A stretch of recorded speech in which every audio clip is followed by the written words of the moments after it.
and we've talked about this for a while, but it's going to be good. So what did you think of the race today? Well, it was different because we didn't have Max pulling a 20-second gap and winning.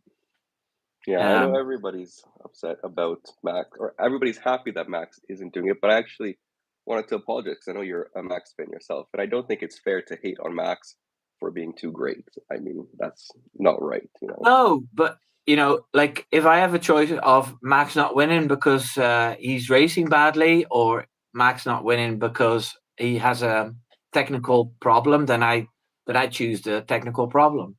Fair. It would have been interesting to see because I don't know if you saw, you probably did as well, that Perez said that either way, even if Max stayed on, the Ferraris would have won today. Yeah, But of course he said that because he's fighting for his job. yeah, I thought he was going to, I thought for sure he'd be a P3. Even yesterday, after he got the penalty, I thought that he would end up overtaking the McLarens for sure. And I thought he would probably take out the Ferraris because I genuinely thought they had pace after the qualifying And, session. like, do you believe he really had an issue after overtaking Alonso? Do I believe that Perez had an issue? Yeah, because that's what No. Christian Horner said. I don't. I think he just genuinely wasn't quick enough today. I don't know. I want to believe in Checo, although last year at some point I had lost faith and I thought he wasn't going to be in a seat this year. The first couple races he's been very good, so he has been on his game, and especially if he does want to at least compete a little bit with Max, he has to start the season strong, and this would have been a huge chance for him to get some points where Max wasn't scoring any points. So I do think that maybe there was an issue, but I still think he could have done more. I mean, he was keeping it, I think it was 11 seconds for, I don't know, 10, 15 laps the gap was between him and Piastri. What about you? I'm just putting this on Twitter so people can join in. Oh, perfect. I can also...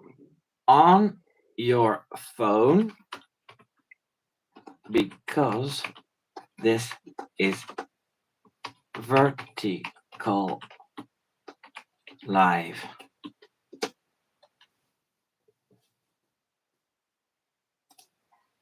Yeah. Okay, now you've got my full attention. You've got my full attention.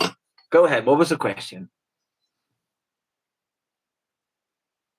Are you still there? Sorry. I was just also putting it. Give me 1 second just to... I was asking if you think that he had an issue or if you also think that was just kind of some excuse after a rather lackluster performance. Well, it's hard to know, like with the events of the last couple of months, I don't trust Horner fully anymore. And I can totally see it something being said to take pressure off him. Yeah, absolutely. Yeah, it's hard because I find it funny that even now, after Horner has had this whole debacle, he's always in the media. So you see him even more than you were seeing him before at the races, or for the first two races when he came on the radio to congratulate Max, which I know he does occasionally. But I just thought that they're making it extra in your face that he has to be there. He's a good guy. He's still part of that team. Yeah, but like TV direction has to take advantage of it. Absolutely. Drama's what brings in the numbers. So my wife just said, "Good morning, guys." Good morning, Samantha. How are you doing today? Did she enjoy the race? No, she was asleep. Well, then she'd be happy to hear that Ferrari got the 1-2. I like that we have the matching shirts on. Yeah. That's what. I can even top it up. Yeah, I even pulled out my Ferrari to take for a spin today after the win. Okay. I'm still waiting for Lego to release another Formula One car from Ferrari. But overall, I did think it was a great race, and now you know this. It wasn't a great race. It was a great race for Carlos Sainz. Yes, he really had a great race. You can tell that these cars, if they're in the free air and you're all the way up front, that you can pull a gap.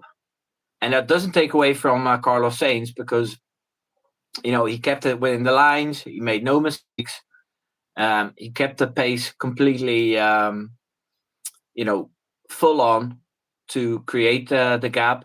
And then in the end, he was very nervous because his tires were gone. And Leclerc got quite close, 3.5 seconds, I think it was. Do you think Ferrari would have let them fight? Would they have let Leclerc go for the win if they had gotten close? Because at the beginning, in the first stint, there was less than a second gap, and I didn't think like they wanted to let Leclerc attack Sainz. Yeah, they said keep the position. Yeah, there was a there was proper technically radio more than saying kind that. of, So. yeah. And it makes sense if all these cars are so close to each other, and you have two similar cars fighting each other, then they're both going to lose out. We've had a Monza repeat after last year. Yeah. And especially after they saw that Max had gone out, right? I mean, they probably knew that this was one of their best chances to win a race. It's still very early on in the season, but when you have a 1-2, I mean, you can use that second car to your advantage to defend against a Piastri Yeah. Norris, which Charles did as well. That I mean, it's no surprise or shock that I'm a Leclerc fan. I would have loved to see Leclerc win, but I didn't think he had a great weekend. I thought he had a great first two pre-practices, but then since Saturday, he just wasn't locked in. He wasn't pacey either. And I think that stings him because knowing how well he does usually do in the qualifying sessions, if he would have qualified well yesterday, then we could be having a different discussion today. Maybe it would have been his race to lose and not Carlos Sainz's. Yeah. No. Leclerc wasn't on it, and this makes me more confident that if Ferrari gets into a title battle, they'll still have a hard time beating Max Verstappen, because he's always on it. Yeah. What Leclerc was like this weekend, you can't have that in a title fight against Max Verstappen. Absolutely, especially when he's this dominant right now. Because Yeah. everybody talks about how great the car is, but the difference is made by the driver, right? I mean, like, Perez is in the exact same car, and he's not destroying the field. Max is No. just that good as a driver that he makes the difference. And that's why the Mercedes dominance was different, because Rosberg and Bottas, they could easily win races. Like, Yeah. Rosberg won 7 races in a row, and Bottas has 10 victories, and they were all in the Mercedes package. A lot of times, they would get a pole and they'd say, "Oh my God, the car was on rails." So it was definitely easy to drive for both, and I suppose you can explain that because it was all engine power. Well, not all engine power, complemented by great aero. That caused the car to be the way it was. So I'm not really taking everything away from um, from the aero guys. They did a good job as well. But if you have an engine that, if you come out of a corner, just pulls up a lot quicker than all your competition, obviously you're gonna have a benefit every race and every qualifying. And the RB cars, so the RB 18, RB 19, and the RB 20, they are fast cars, but not necessarily easy to drive. And Perez shows that every season. And then that begs the question, do you think that if somebody else was in that car, they would be closer to Max, or it would still be hard? So let's say, I don't know, Leclerc also likes an oversteered If you car. have a driver that likes the particular style that Max has, with the car being pointy, then they'd probably be closer. Like Checo Perez has a pretty opposite driving style. Right. From what I've heard. So yeah, like it's like recency bias, but a lot of people are calling now for Red Bull to take Sainz back in. But he also doesn't enjoy a pointy car, no? Mm-hmm. He also doesn't enjoy the oversteery cars because that was one of the big issues between him and Leclerc themselves, that they have different driving styles. And I think Max Verstappen's preference is more towards the clerks, where it's rather oversteery. I think they're more aggressive on I've, the turn. I've heard Mark Hughes from the race say that in driving style and the data, that the two of them were very, very similar that debut year in Toro Rosso. Hmm. And Sainz is very adaptable, much more adaptable than Checo. Oh, of course. Of course, but I do think Checo is a great conservative second driver when he's doing what he's supposed to be doing, so performing how he could be. And that was actually something I thought about when he came on the radio to say that his tires were gone. Everybody always goes on about how Checo's the best at making tires last, and that's something I haven't heard recently anymore. No, but that's probably also to do with the driving qualities of the RB packages. In those low raked, flat, longer wheel-based Mercedes car, and he drove a discarded Mercedes in Racing Point. Yeah. It was probably easier to keep tires in a great window, and Yeah, then maybe he's always let the race come to you.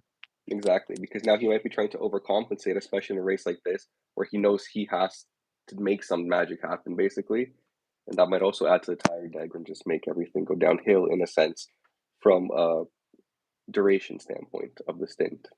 Yeah. What did you think of Williams' decision to let Albon race in Logan's car? Yeah, Samantha was asking, how did Albon do after getting the chassis? Albon finished 11th, and that's with 3 drivers up in front DNFing. So yeah, it's unfortunate that he didn't score that point that they so wanted. But there wasn't more in the car. I totally agree with it. With the decision? Yeah, because if it was any other driver couple, yeah. So if it was Bottas or Joe, I would keep it the same. If it was Ocon or Gasly, I'd keep it the same. Now name all the duos you have on the grid. Now that's not true. If it was Alonso and Stroll, then I'd say give Alonso the chassis. That one would be justified, I'm sure. But Albon is so much quicker, and he's proven that in 30 qualifying sessions, in 30 races. Right. Like he would have finished 18th. Oh, that's impossible. 17th with the 3 DNS or 16th Yeah, or whatever. Yeah. But do you think from a confidence standpoint, this basically just destroys any confidence he has going forward? Listen, you're in Formula One. There's only 20 drivers. Yeah. Do we need to pamper those guys and saying, "Oh no, what about their confidence? What if we make them feel uncomfortable? That's not good." Right. Like the people on Twitter say that. People on Twitter are harsh as. Oh yeah, I know. They're mean and they're horrible. And then when a team makes a decision, the best way to choose a point or to get a point, they're like, "Oh, that's so mean. It's unfair." He's gonna be upset. He's not feeling good. Yeah, no, I do agree. I feel bad for Logan Sargent as like a person, but from a team standpoint, from the sport, it's the only logical decision he could have made. I'm a business owner myself, and if 2 of the girls really want to work, but I only have work for one of them, I'll pick the best one as well. Of course. I do think it would have helped overall if he did score a point, because then they would have solidified the decision. Said, "Look, we made the right choice." Because now there will be discussions of, "Oh, well, they didn't score anyways. What was the point?" But there was a point, and like you just perfectly said, he's shown it over and over in qualifying sessions and race sessions. He's just quicker than Logan Sargent. Yeah, and if it wasn't for James Vowles, any other team boss would have had him out already. Yeah. And it's James Vowles that granted him that seat, and if then for one race because of organizational problems, you don't have a second chassis, then your top driver who scored 26 points last season if he needs the chassis, he'll get it. Of course. What did you think of Max's comments when he said if that was him in that position, he would just crash the other car as well? Nobody's getting to Well, drive it. well, Max is like that. Yes, Yeah, it's the you winner know, mentality. You know, that's how it Max is. doesn't give up positions, and I don't know if you remember that time when Daniel Ricciardo won one race. Max pulled the gap during qualifying, so that's the deal they made. You know, qualifying, The you have one toast. guy Yeah, that sort of pulls a gap in the air, and the other guy follows, and then the week after they swapped it, and then they were in Q3, and Ricciardo went, "Oh man, there's just no use. I'm just pulling a gap here." And then GP went to Max saying, "Oh, just pass him, just pass him." And he goes, "No, it's discipline. I pulled the gap last week, and now it's my turn." And right. he didn't do it. They'd rather be out of the qualifying. Max would rather be out of qualifying than he would than give in to that. And that just So shows his values and his upbringing, how important that discipline is maybe towards his performance as well, right? yes, yes, don't make any concessions No. because that's what gets you in trouble. Yeah, you Um, live and die by your own sword, if essentially. if Max had been, say, nice to Perez in Brazil, yeah, giving up that position so he could score more Yeah, points against Leclerc, that would given him that would given um, it would have made him a little weaker, you know, and it may have put Perez in the saddle to attack him more. That's why um, Verstappen destroyed Perez in Miami, you know, and that's why he stole that fastest lap, so Perez would not be for one day be in the lead of the yeah, champion. no points. No points that don't have to be given up, of course.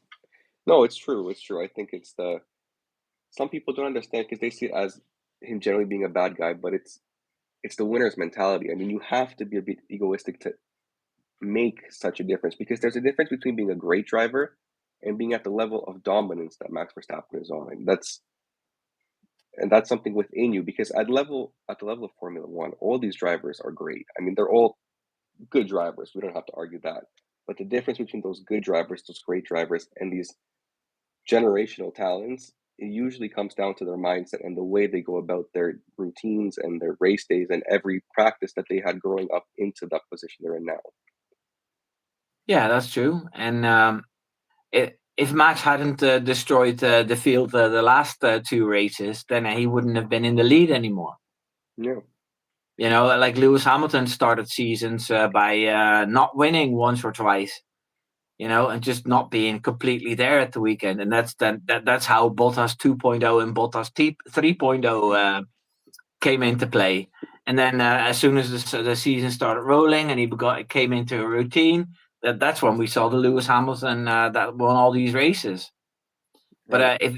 if Max would have been in the Mercedes package for all those years, he would have had 150 wins. Oh, absolutely. I think he would have dominated. Wow. That would have been nice to see. And it would be nice to see how they do if they continue to be dominant until there are new regulations coming into play. And Yeah. you don't think he's going to be going anywhere next year. No, you see him remaining with Red Bull for the duration of his contract or until he gets bored. I quite fancied that Aston Martin idea with the Honda engine, Hmm. just building up a completely new team. Do you You think they'd be know, able to pull Newey as well? yeah. Well, They have the budget for sure. Newey is already developed that Valkyrie for Aston Martin, so the Yeah. connections are there. The connections, the budget, I'm sure they wouldn't The mind budget is splurging. there as well. Yes. So, what do you think of Hamilton going to Ferrari now? Now, do you think it's still justified? Because the more and more we see, the worse I start to feel. And I want Sainz back. I'd rather have Sainz and Leclerc going at it from Well, a racing standpoint to make from that a clear. racing standpoint, I think it's they're going a step back, Yeah, and from trouble in your team standpoint, Lewis will bring more aggro aggravation. Yeah, yeah. The Especially only off thing track it's as good well. for, if they can keep the peace, and Lewis Hamilton doesn't even have to win races or get podiums every race, or if he does a decent job and he finishes 5th, 6th, then him showing up at these races and at gala parties with Ferrari, you know, um, suits and whatever, him being in the red suit is going to be beneficial for Ferrari. But the chance of it going wrong is very well possible, because Ferrari doesn't take anything from their drivers. The Ferrari is the main man. Yeah, you're helping bring the team up, not the team's helping you. So Yeah. oh, it's going to be interesting, and I do hope. I mean, all the talk with Sainz going to Audi in a couple of years, but next year he still needs to have a solid seat, because I wouldn't like to see him go to Sauber for 2 years until Audi come in. No, I mean, that'd be a huge I'd step hate to see back. him all the way in the back. Yeah. So there's a guy called Fortnite Gamer 88, or I think it's a guy. Honestly, it was the red flag GP. And well, the crash with Russell, that that that should have been a red flag. That was scary. You heard the radio message after, right? When he was frantically calling for the red flag. Well, like being in the middle of the track is what cost Antoine Hubert his life in Spa. But And he was also in a very compromised position with the car being raced. He couldn't even see who yeah, was coming. yeah. So I can't even imagine how you're feeling in that moment, because it's a split-second decision, I right? suppose the FIA saw everybody, the positions everybody was in, and then Probably. they there was double yellow straight away, and everybody slowed down, so they didn't like a red flag wouldn't have made the car stop quicker, No, no, they still would have had to pass around him and go through and to complete the lap. it was dry, so yeah. No, it's thankful nothing happens. The crash, do you think Alonso had anything to do with it? A little bit of But brake I checking? saw some data, and I'm terrible at data, because I see these squiggly lines, green Yeah, ones going up and white ones going up, and I saw a big difference in lap 57. But I don't it know. is. Yeah. But if there was a red flag, then Russell could keep the point. So I think for Russell's sake, we need to make a hashtag, and that is avoid lap 58. That'd be nice. That would be fair for Mercedes after the weekend they I don't had. know if that hashtag already exists. Does it really? Void lap 58. That has something to do with another race, Yeah, the Abu Dhabi race. yeah, that's the one. But that's if the positions were reversed, then I'm sure there would have been a much higher following of how they should avoid it. Mm-hmm. No, Mercedes had a tough weekend. I mean, getting the engine going, but I don't think Lewis was doing much anyways. He was just kind of cruising. Yeah. He's on vacation. Um, it's just typical that we heard so much last season of Lewis Hamilton saying that he was at the factory and he knows what a car needs, and he was pushing him in a certain direction, and his seating position was moved back because he didn't like the feeling of where the car was now. And then during testing, he said, "Oh my God, this feels like a race car for the first time since in these new regulations." And they're 5th in the championship after 3 races. They're even worse than the prediction I had. I had them going fourth, but obviously there's still time to catch up. But the Yeah, Haas team, Haas is really impressive. I had them going dead last, and yeah. they've been But doing okay so far. mind you, last season I think they scored some points at the start of the season as well. They did. I think it was also I think Hulkenberg's last point in Australia last year, if I I think remember correctly. Hulkenberg scored a lot of points in a sprint race at some point. Oh, the sprint race. Okay, okay. But in the main races, I think Australia was the last one where he got any We'll see, So but I do like the direction they're going in. They feel Günther Steiner doing the post-race interviews, that was not something anybody expected. I was waiting for him to drop an F-bomb, but it didn't come.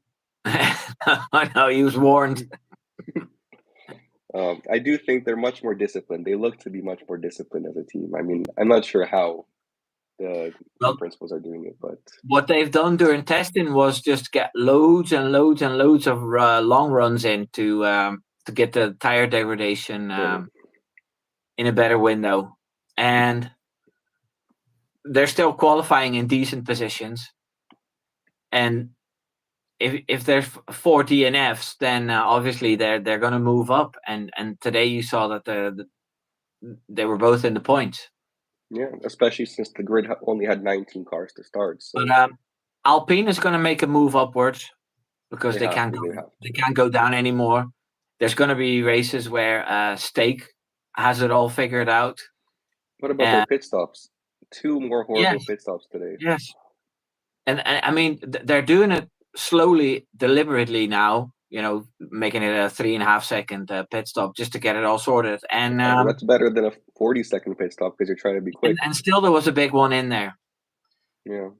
But yeah, that problem is known. But yeah, they're going to sort that as well. And then the Alpha Tauris, maybe Daniel Ricciardo is going to start doing something as well.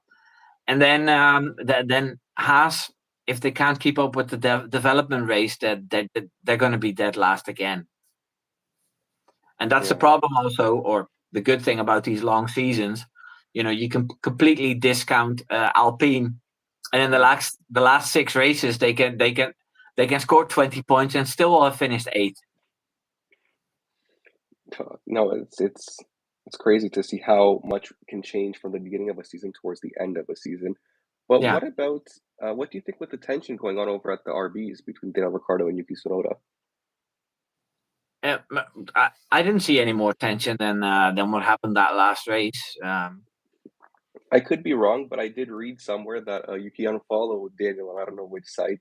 Again, this might be false, but just the idea that they're both fighting for a hypothetical Red Bull seat.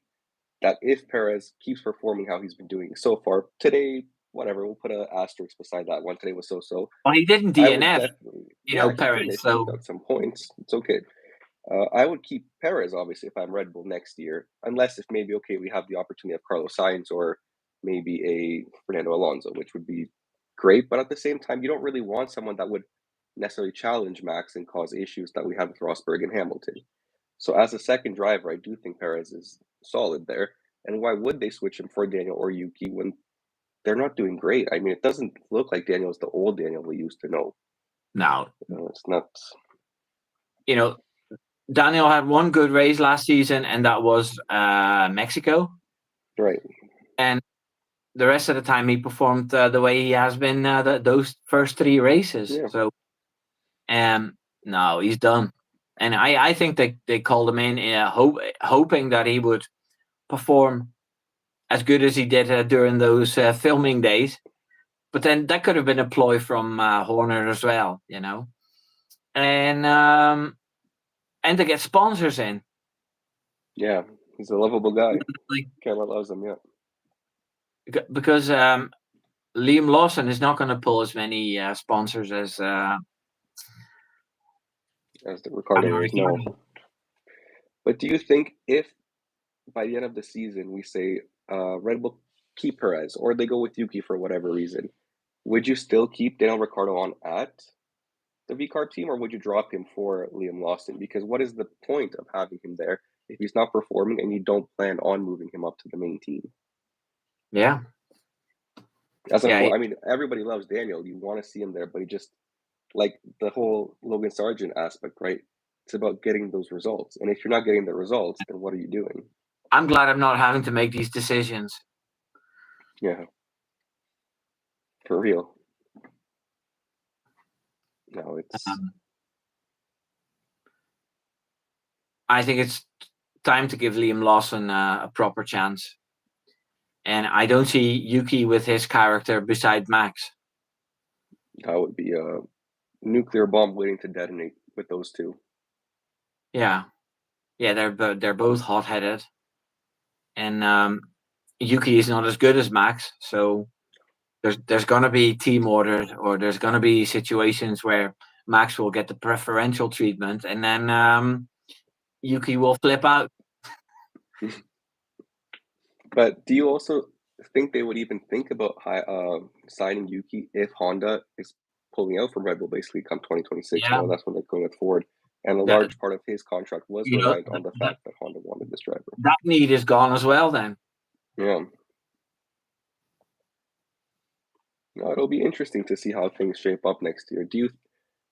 Where do you think, for example, Carlos Sainz will go? Because there's been so much talk. I mean, would you rather see him go with Aston, with Mercedes, or with Red Bull from these top three? Because they all theoretically could offer him a seat.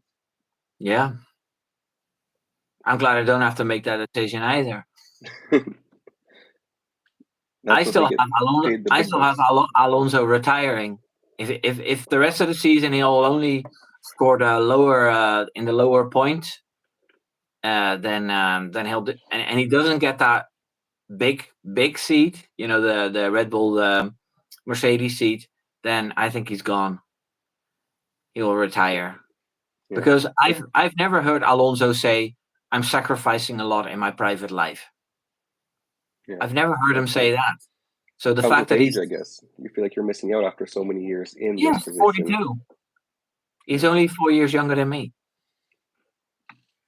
Well, then you could still be in your prime of your racing career if we get you in a car. No, I've never been in a prime of anything, so That means it's coming soon. Oh, it's coming. Okay. Like we have CT saying Yuki will never drive in the top seat. He's too hot-headed. I think we can both agree that that is true. I personally agree. Yeah. I know he said that he learned a lot of his lingo and the way he speaks because he was in the paddock from such a young age, and that's where he learned English. But at some point, you have to get over that. I mean, that works when you're young, but now you have to be doing better, especially when it's been made a public issue, kind of that you're too hot-headed. You need to get that under control, or No, but I perform mean well enough the that you language can that you justify use it. the language that you use is only one part of being hot-headed. The fact that you get worked up over a team order and then you sort of Retaliate nearly however you can. push Daniel Ricciardo off the road because you're pissed off. That has nothing to do with the language you use. It just means that immaturity, basically. You can have a be temper. hot-headed if you can perform and justify it. I mean, if he would be destroying the grid, if he would be Max Verstappen, you can look over that because, okay, he's getting results, everything, but he's also not doing that, and he's being hot-headed and potentially risking the team performance as well. Yeah. So I do agree. CT, you are right. We don't think Yuki will get a main seat. I'll be curious to see if he even remains on the grid in a couple of years, especially with all these young talents coming up. And do you think that it's better, or teams are looking more now to take these younger drivers that haven't been experienced, that don't have experience, or they're looking more to just jungle between the field that already exists? Well, I think Behrman having a good race in Ferrari that opened up a few doors, and the fact that we had no rookies this season and the grid stayed completely the same.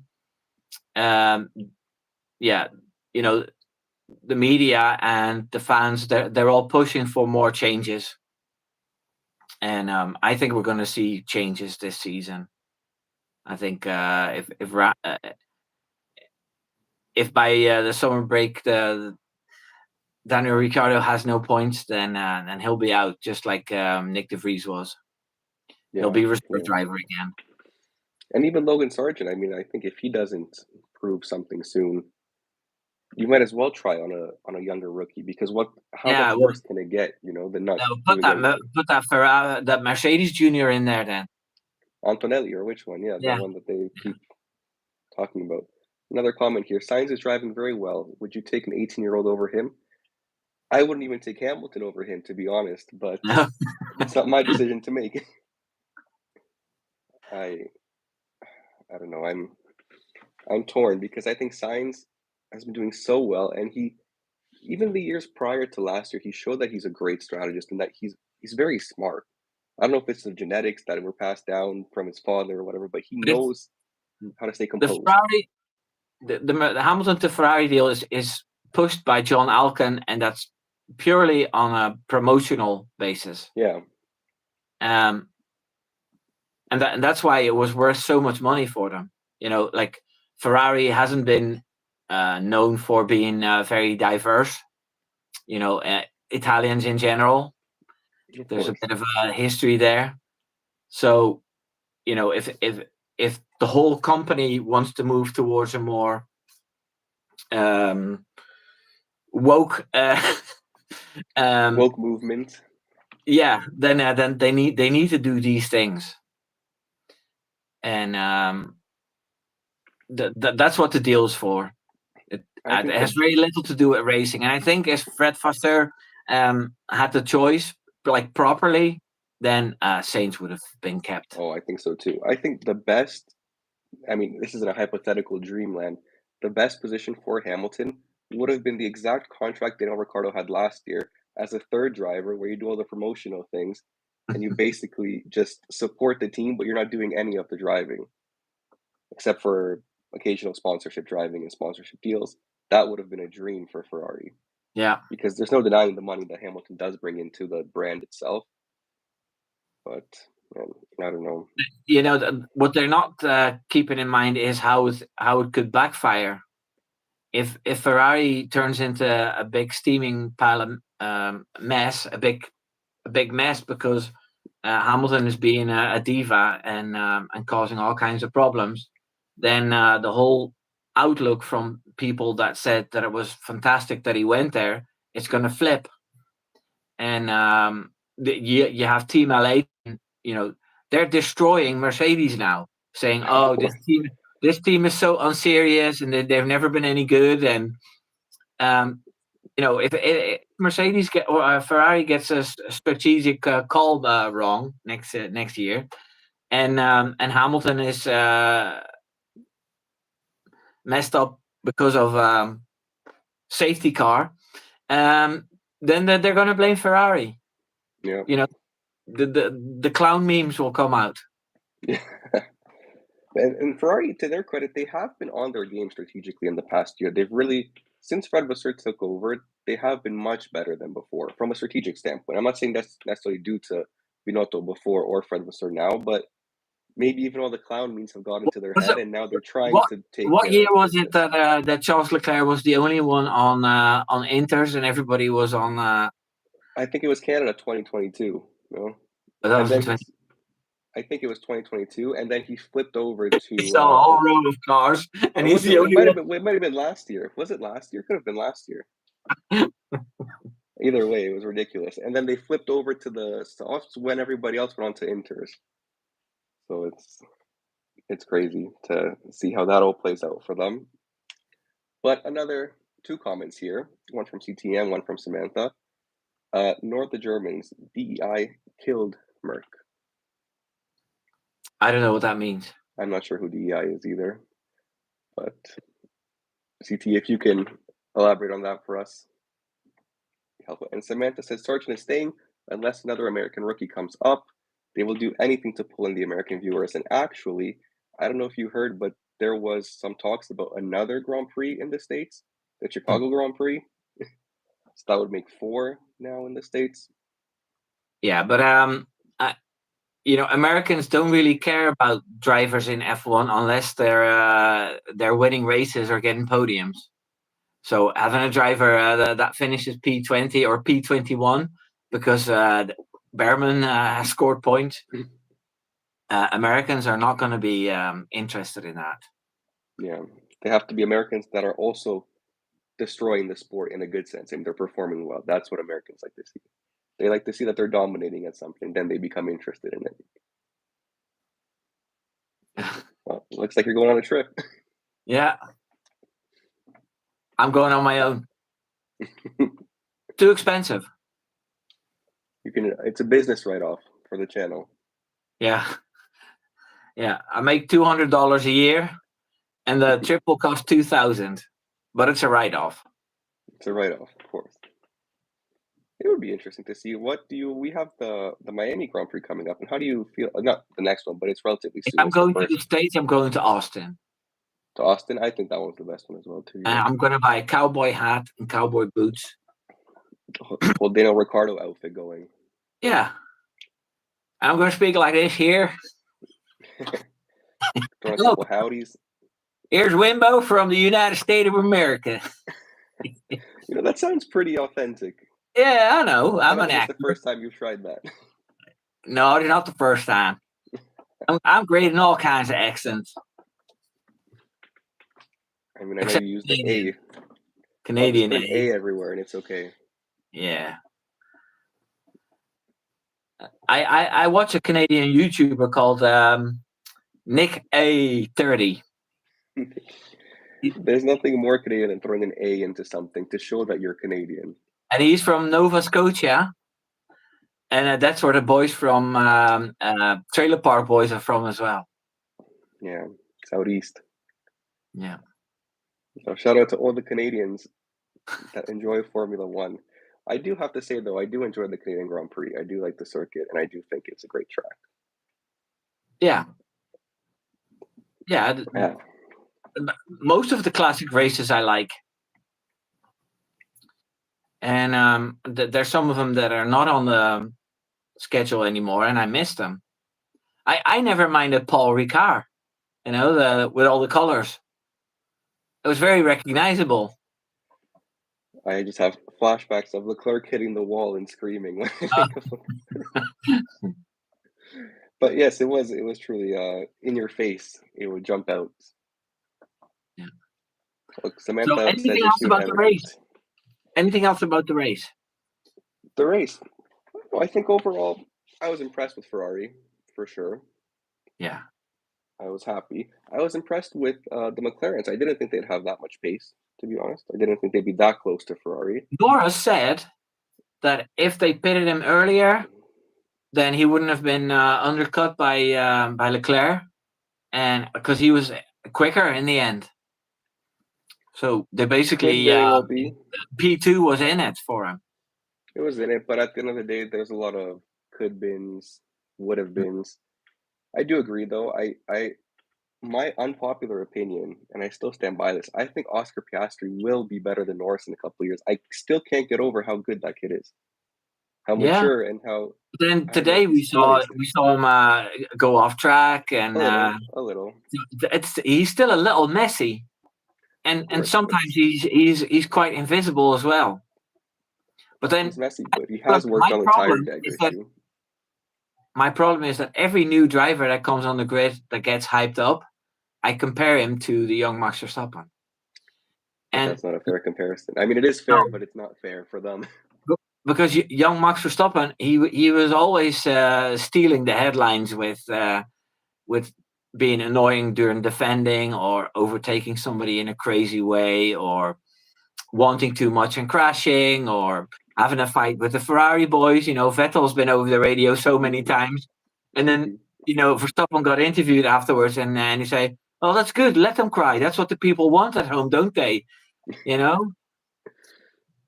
So, yeah. That is one thing that I do. And then Oscar, I don't know if you watch Lollipop Man, the comics. Have you never heard of Lollipop Man? I haven't. Okay, well, it's an animated series, and they do race reviews after the race, and it's a cartoon, so they make jokes out of everything, and all these little characters, they're Formula One drivers.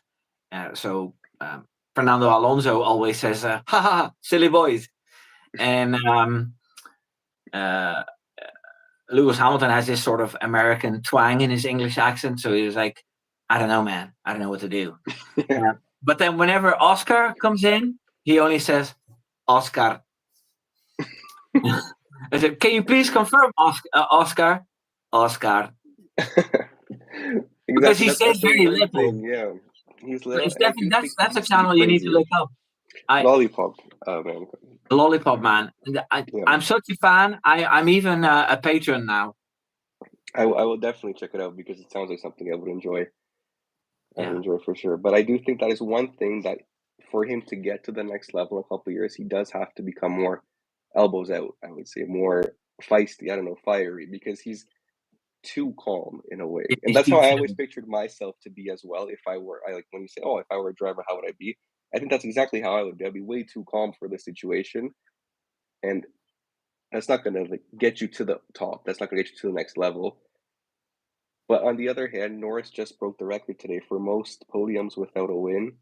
And is that a Yeah. record you want to have? It's 50-50 because that's a great stat, obviously, getting podiums. But he must be psyched out in his own head by now that he just can't get over that hump and get that race win. Yeah. Well, you know what's going to happen? At some point, everything we think is normal now with Red Bull dominating and everything, at some point that's going to change. And then he's going to score 2 wins in a row. You think? That's your hot take. 2 wins in a row. Yes, but it might not be this season, Oh, it's okay. but it'll happen. Well, I hope it does because I would like to see him get multiple victories, of course. I don't really like the idea that now everybody thinks he's overhyped because he Yeah. obviously is a very talented driver. And I don't want to see him get down on himself because he just hasn't been able to bring it to the next level and get that win yet. Yeah, true. And he's matured a lot as well. I mean, in Sochi, the last time when he had the best chance, I would say probably when he was very close to winning, and he went against Team Morris, that was maybe more of a sign of immaturity and What craziness. what the team did wrong is ask him, like, do you want to go to Inters? And he went, no. Yeah, And if you have a driver who's in the lead and he knows he might lose that lead because you have to do a pit stop, they're obviously going to choose, you know. But the team had all the information and they saw that of the 18, 20 drivers that were on the grid, 15 had already pitted that yeah. were You tell at them what you're different gonna parts of do. the track. So the fact that they left it to him, you know, that was the mistake. Right, You know, right. I think the rule is that if it gets wetter, it's the team that makes the decision. Now, if it gets drier, you know, that point of going to slicks, that's what the driver needs to make because they know what's going on They the can track. feel the car, of course. So I think it's more on McLaren not being dominant enough. But at the same time, I do think today, if that were to happen, he would ask, "What do you guys think?" I don't think he would. So he's matured Yeah, in that sense that now he believes in the team more, I think, than he did back then. that's possible. But But yeah, overall, great race. it's always hard to be in the lead and then having to give up track position. You know, we've seen that in different races as well, where where somebody should have pitted, and then a safety car came. Overall, I think it was a solid race. I mean, it wasn't what we were expecting because again, we were expecting Max to run away with it. And it's sad because I didn't even get excited once Carlos Sainz overtook him at the beginning because I thought, okay, it's DRS, he'll get him back next lap. So I don't think I enjoyed that moment as much as I maybe should have because it was a great overtake too. It looked nice at least. Yeah. Um, So the smoke quite early, and then he still lasted a lap and a half, but it just got worse and worse. yeah. But the first thing I tweeted was the championship is wide open again.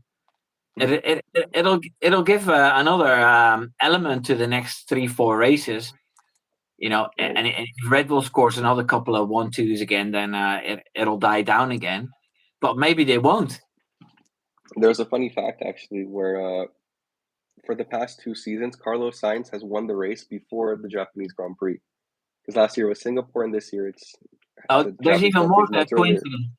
Yeah, you know who crashed out on the last lap in Singapore? Of course, and apparently it's the third time. Every time Carlos Sainz has won, George Russell has crashed out. And there's another thing. Oh no, I'm getting confused now. But yeah, there was something about Lewis Hamilton and Max Verstappen both DNFing. No, I don't know because when the the last last time time the that last happened was in Monza, but it was no. in Monza. I know there was some memes about how they're meeting again in the same situation 2 years later on much different terms, or 3 years later. Yeah. Yeah. Well, the next race is in 2 weeks. Are you looking forward to it? For me personally, I mean, not that I'm not a huge fan of Japan, I don't like the hour that it's so early, but whenever I play it on Formula One, I can't seem to get the S's. So I know if I'm slow on a track, then I base it off that. Last year, so it's not my all-time favorite race, but I am looking forward to it, and I'm looking forward to China for sure. We haven't seen that in a couple of years, so that will be a good one. Yeah. Well, with so many races, I just take it sort of day by day, and uh, like I know that Japan is next, but I wouldn't know which races after that. Is that China then? Because we're I staying in Asia. Yeah, the only reason I know is because we have our Formula One league and we set it up to be exactly like the Yeah, yeah, calendar. yeah, you told So me I that can the tell other you that day. it's Japan, China, Miami, then Imola, and that's where I stop because I know 2 races in advance, and that's enough for me. Then we'll see. So yeah, But we're then, still in Asia. I'm terrible at recognizing racetracks. You know how these drivers sometimes get a blindfolded and they start feeling and they know. Yeah, or sometimes by the engine, they listen to see like when they're stopping, which gear they're in, when they're turning in. That's Yeah. next level. Well, especially with all these street tracks, yeah, you see barriers, and it could be 5 or 6 tracks. Yeah. I can recognize Eau Rouge and Paul Ricard, what we just talked about. But for the rest, it's always very hard for me to. Oh, and I can recognize Baku with all these beautiful old buildings in the background. Now Bahrain with that big, colorful tower. For me, the Austin circuit, I always think like that big tower looks like a dinosaur. I think it's a dinosaur all the time. That shape of the Overwatch tower or whatever it is. What it reminds You me should of. make a short about that. You just Sorry? you should make a short. Oh, about how it looks like a dinosaur. You see, the people from Jurassic Park sitting in the jeep and they're looking, and the head, and then you see the big tower. That'd be genius. That's not a bad idea actually. That will get you 10, 15,000 views at least, and a bunch of subscribers. It's we'll put it on the project board. That's actually a cool idea. I'll have to give you credit for sure though if I make it. Nah, don't worry about it. So to wrap things up, what's your prediction for next race? Just something crazy that you think is going to happen. Do you think Max is going to come back flying? You don't think this is going to be a Max repeated is going to event still? be Max is going to be unleashed. Every time he has a bad result, he comes back and he destroys. So he's going to lap everybody until the top 10. Gap to second place, would you say? 32 Ballpark. seconds. 32 seconds. Perfect. That's our over under for And next race. fastest lap, and every lap in the lead, and pole, and FP1, P1, all the free practices. So everything possible, he's coming out angry next time. Yeah. And Perez might have. This might be the start of his downward spiral. This is just a little nudge that he needed to be out of his confidence again. Yeah, unfortunately. All right. Well, what's yours? I also think Max is going to absolutely crush it. I would like to say and believe that Leclerc will be close. I might not give Max 30 seconds, but I think 17. 17 is my magic number. So I think it'll be a close race by saying 17. Because you're thinking it's going to be blown away. I think it'll be quote unquote close, and we'll have a 17-second win by Max because I also heard the commentator saying that they were trying some new brakes, maybe. I think they're going to go to basics, give Max exactly what he wants, and he will have a rocket ship. If Russell thought this week was a rocket ship, next week they'll be dialed in for sure because they're not going to have 2 bad results. No. So I think Max, I think Leclerc, Checo. I think Checo will be okay, but I think that, like you said, it might be the beginning of his downfall, and I hope Leclerc's there to pick up the pieces. Yeah. Okay. Yeah. Well, thank you so much for doing this, Wimbo. No problem. I really enjoyed having this chat with you. and I hope we get more opportunities to do this in the future as well. Yeah, no problem. Yeah. Shall we say goodbye to everybody at home? Bye, everybody. Thanks for watching. Make sure to subscribe to Wimbo and myself if you haven't already. He's one of my favorite F1 content creators, and he helps me out a lot with his advice. So, he's in my top for sure. So, thank you for this, and see you guys next time. Bye-bye. Bye.